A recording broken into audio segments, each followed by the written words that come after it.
What if our planet wasn't just a big, beautiful rock with life on it?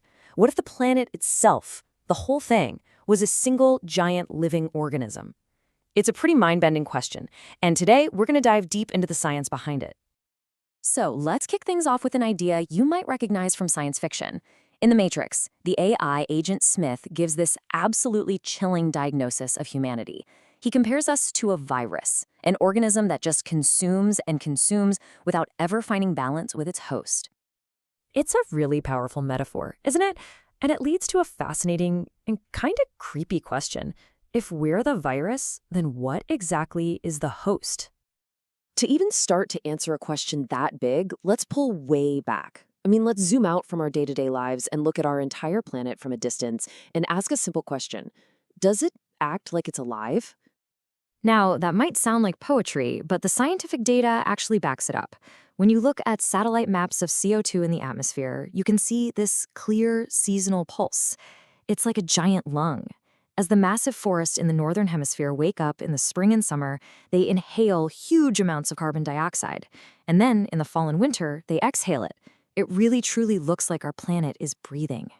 But, okay, a breathing planet is a cool image, but to seriously ask if the Earth is alive, we can't just go with metaphors.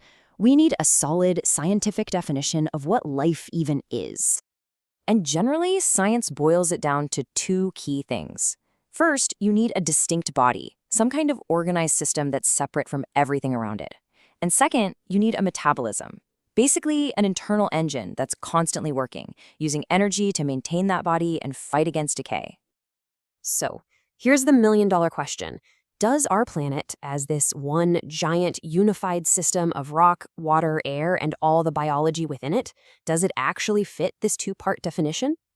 Well, this is the exact idea that was proposed back in the 1970s by a scientist named James Lovelock and a microbiologist, Lynn Margulis. And they gave it this amazing name, the Gaia Hypothesis. Now, their argument was pretty radical at the time. They said that life isn't just a passive passenger living on some dead rock. No. They argued that all the living things on Earth, and the non-living things too, like the air, the oceans, the rocks, they've all evolved together as one single, incredibly complex system. And the job of this system? To actively keep the planet habitable.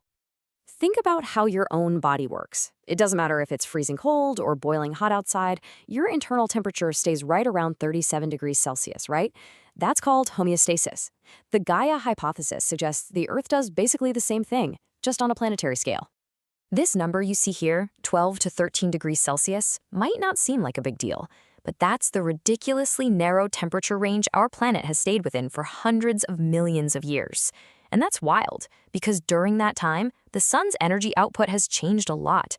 Somehow, the planet has managed to not freeze into an ice ball or boil away into a steam bath. So how is that even possible? Well, the theory says the planet uses something called negative feedback loops. It's just like the thermostat in your house. When things get too hot, it kicks in to cool things back down. And one of the most famous examples of how this could work is called the claw hypothesis. Just follow the steps here. The planet gets warmer. This makes tiny little ocean plankton super happy, so they bloom. As they do, they release a gas. That gas goes up into the atmosphere and helps create more clouds. And what do new, bright clouds do? They reflect sunlight back into space, cooling the planet down. See? It's a perfect little planetary thermostat. It's a really powerful and, honestly, a beautiful idea. But does it actually hold up when scientists really kick the tires? Let's get skeptical and look at the case against Gaia. You know, the great physicist Richard Feynman said it best. The first rule of science is you must not fool yourself. And you are the easiest person to fool.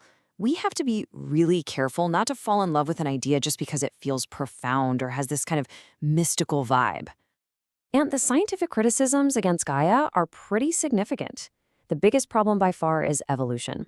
See, natural selection works because organisms reproduce, and the most successful ones pass on their traits. But the Earth is a one-off. It can't reproduce. So how could it possibly evolve the self-regulating system? Critics argue the planet is just a stage, not an actor. Life adapts to the Earth, not the other way around. And this is where things get really complicated. Remember that neat little thermostat, the CLAW hypothesis? Well, there's a competing theory, the anti-CLAW hypothesis. In this version, a warming ocean can actually trap nutrients deep down, which starves the plankton. That leads to less of that cloud-making gas, which means fewer clouds and, you guessed it, even more warming. It becomes a vicious cycle, not a thermostat. So, which one is right? Well, the current scientific thinking is that both of these things probably happen, but they're both far too weak to act as a global thermostat. Their overall impact on the climate is likely tiny, which is a really big blow to one of the key pieces of evidence for the Gaia theory. Okay, so if one of the main mechanisms seems to be a bust, is the whole Gaia idea just a failed hypothesis?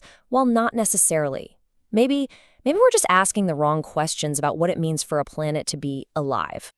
It's really, really important here to separate two different versions of this idea. On one hand, you have strong Gaia. That's the more mystical version, the idea of a conscious, aware planet Earth. That has zero scientific backing. But then there's weak Gaia, and that's just the idea that life as a whole has a massive influence on the global environment. And that version, it's almost universally accepted. It's a basic part of how we understand our world today. But let's go back to that killer criticism, the big one, the problem of reproduction. An organism that can't reproduce can't really evolve. The Earth is a single thing. End of story, right? Or is it? Okay, the planet itself, the rock and water and air, it certainly can't make copies of itself. But what if one of its components could?